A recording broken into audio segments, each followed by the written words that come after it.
Abu Nawas hanya tertunduk sedih mendengarkan penuturan istrinya. Tadi pagi beberapa pekerja kerajaan atas Titan langsung Baginda Raja membongkar rumah dan terus menggali tanpa bisa dicegah. Kata mereka tadi malam Baginda bermimpi bahwa di bawah rumah Abu Nawas terpendam emas dan permata yang tak ternilai harganya. Tetapi setelah mereka terus menggali ternyata emas dan permata itu tidak ditemukan. Dan Baginda juga tidak meminta maaf kepada Abu Nawas apabila mengganti kerugian.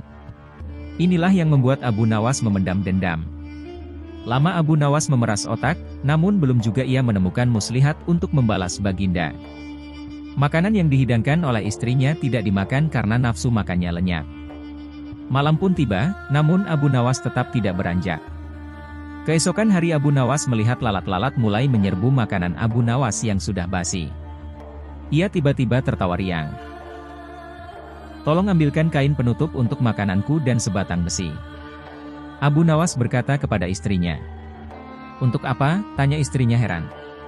"Membalas Baginda Raja," kata Abu Nawas singkat. Dengan muka berseri-seri Abu Nawas berangkat menuju istana. Setiba di istana Abu Nawas membungkuk hormat dan berkata, "Ampun tuanku, hamba menghadap tuanku Baginda hanya untuk mengadukan perlakuan tamu-tamu yang tidak diundang. Mereka memasuki rumah hamba tanpa izin dari hamba dan berani memakan makanan hamba." "Siapakah tamu-tamu yang tidak diundang itu wahai Abu Nawas?" sergap Baginda kasar. "Lalat-lalat ini, tuanku," kata Abu Nawas sambil membuka penutup piringnya. "Kepada siapa lagi kalau bukan kepada Baginda junjungan hamba mengadukan perlakuan yang tidak adil ini. Lalu keadilan yang bagaimana yang engkau inginkan dariku? Hamba hanya menginginkan izin tertulis dari Baginda sendiri agar hamba bisa dengan leluasa menghukum lalat-lalat itu."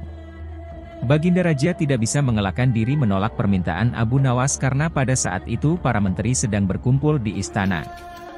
Maka dengan terpaksa Baginda membuat surat izin yang isinya memperkenankan Abu Nawas memukul lalat-lalat itu dimanapun mereka hinggap.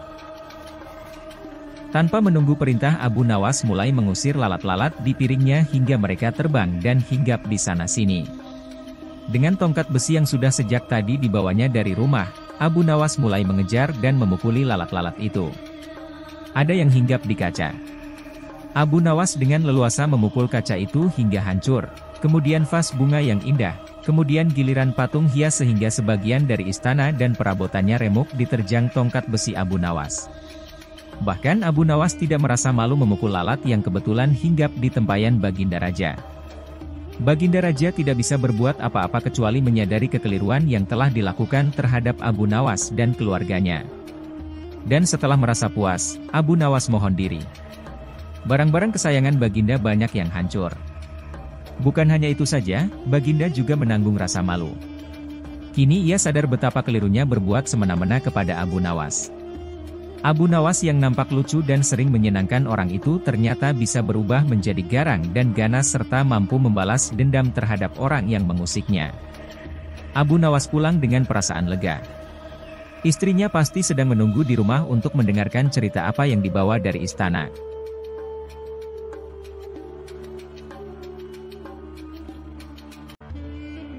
Sejak peristiwa penghancuran barang-barang di istana oleh Abu Nawas yang dilegalisir oleh Baginda, sejak saat itu pula Baginda ingin menangkap Abu Nawas untuk dijebloskan ke penjara.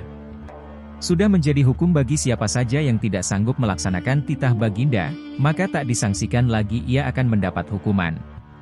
Baginda tahu Abu Nawas amat takut kepada beruang. Suatu hari Baginda memerintahkan prajuritnya menjemput Abu Nawas agar bergabung dengan rombongan Baginda Raja Harun al-Rasyid berburu beruang.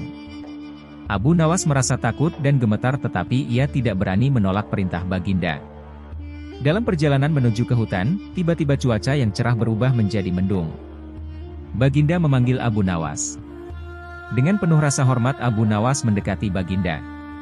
"Tahukah mengapa engkau aku panggil?" tanya Baginda tanpa sedikit pun senyum di wajahnya. "Ampun tuanku, hamba belum tahu," kata Abu Nawas. "Kau pasti tahu bahwa sebentar lagi akan turun hujan. Hutan masih jauh dari sini. Kau kuberi kuda yang lamban. Sedangkan aku dan pengawal-pengawalku akan menunggang kuda yang cepat. Nanti pada waktu santap siang kita berkumpul di tempat peristirahatanku. Bila hujan turun kita harus menghindarinya dengan cara kita masing-masing agar pakaian kita tetap kering.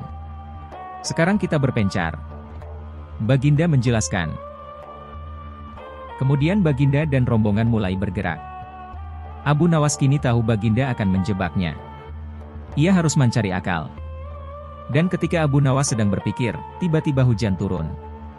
Begitu hujan turun Baginda dan rombongan segera memacu kuda untuk mencapai tempat perlindungan yang terdekat. Tetapi karena derasnya hujan, Baginda dan para pengawalnya basah kuyup. Ketika santap siang tiba Baginda segera menuju tempat peristirahatan. Belum sempat baju Baginda dan para pengawalnya kering, Abu Nawas datang dengan menunggang kuda yang lamban. Baginda dan para pengawal terperangah karena baju Abu Nawas tidak basah. Padahal dengan kuda yang paling cepat pun tidak bisa mencapai tempat berlindung yang paling dekat. Pada hari kedua Abu Nawas diberi kuda yang cepat yang kemarin ditunggangi Baginda Raja. Kini Baginda dan para pengawal-pengawalnya mengendarai kuda-kuda yang lamban. Setelah Abu Nawas dan rombongan kerajaan berpencar, hujan pun turun seperti kemarin. Malah hujan hari ini lebih deras daripada kemarin. Baginda dan pengawalnya langsung basah kuyup karena kuda yang ditunggangi tidak bisa berlari dengan kencang. Ketika saat bersantap siang tiba, Abu Nawas tiba di tempat peristirahatan lebih dahulu dari Baginda dan pengawalnya. Abu Nawas menunggu Baginda Raja. Selang beberapa saat Baginda dan para pengawalnya tiba dengan pakaian yang basah kuyup. Melihat Abu Nawas dengan pakaian yang tetap kering Baginda jadi penasaran. Beliau tidak sanggup lagi menahan keingintahuan yang selama ini disembunyikan. Terus terang bagaimana caranya menghindari hujan, wahai Abu Nawas? Tanya Baginda. Mudah tuanku yang mulia. Kata Abu Nawas sambil tersenyum. Sedangkan aku dengan kuda yang cepat tidak sanggup mencapai tempat berteduh terdekat, apalagi dengan kuda yang lamban ini. Kata Baginda. Hamba sebenarnya tidak melarikan diri dari hujan, tetapi begitu hujan turun hamba secepat mungkin melepas pakaian hamba dan segera melipatnya, lalu mendudukinya. Ini hamba lakukan sampai hujan berhenti. Diam-diam Baginda Raja mengakui kecerdikan Abu Nawas.